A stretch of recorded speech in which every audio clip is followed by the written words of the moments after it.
बहुत समय पहले की बात है। एक गांव में रामू नाम का एक गरीब आदमी अपनी पत्नी सीता के साथ रहता था।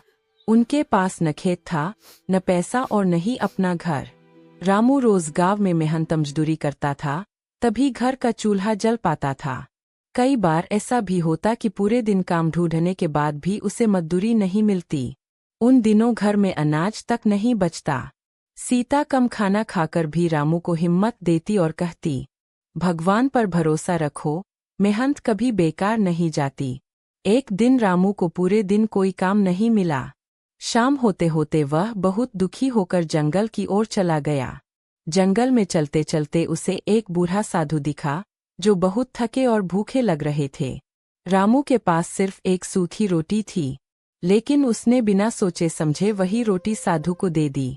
साधु बहुत खुश हुए और बोले, बेटा, तुम गरीब हो लेकिन तुम्हारा दिल बहुत बड़ा है। साधु ने रामू को एक छोटी सी चक्की दी और कहा, यह जादुई चक्की है। जब तुम कहोगे, चक्की चल, आटा दे, तो यह चलने लगेगी, और जब कहोगे, चक्की रुक जा, तो यह रुक जाएगी। लेकिन इन शब्दों को कभी मत भूलना। रामू खुशी खुशी चक्की लेकर घर आ गया। उसने जैसे ही शब्द बोले, चक्की अपने आप चलने लगी और ढेर सारा आटा निकल आया। सीता की आंखों में खुशी के आंसू आ गए। अब उनके घर में कभी भूख नहीं रही। रामू और सीता जरूरतमंद लोगों की भी मदद करने लगे। लेकिन गांव में एक लालची साहूकार रहता था। उसकी नज़र जादुई चक्की पर पड़ गई। एक रात वह चुपके से चक्की चुरा ले गया।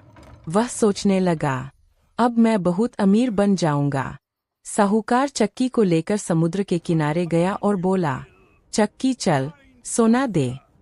चक्की चल पड़ी और सोना निकलने लगा। लेकिन साहूकार को चक्की रोकने के शब्द नहीं पता थे। सोना बढ़ता गया, नाव भारी होती गई और अंत में नाव डूब गई। चक्की समुद्र में गिर गई और आज भी वही चल रही है। इसीलिए कहा जाता है कि समुद्र का पानी नमकीन है। रामू और सीता ने ईमानदारी और मेहनत से सादा लेकिन खुशहाल जीवन बिताया।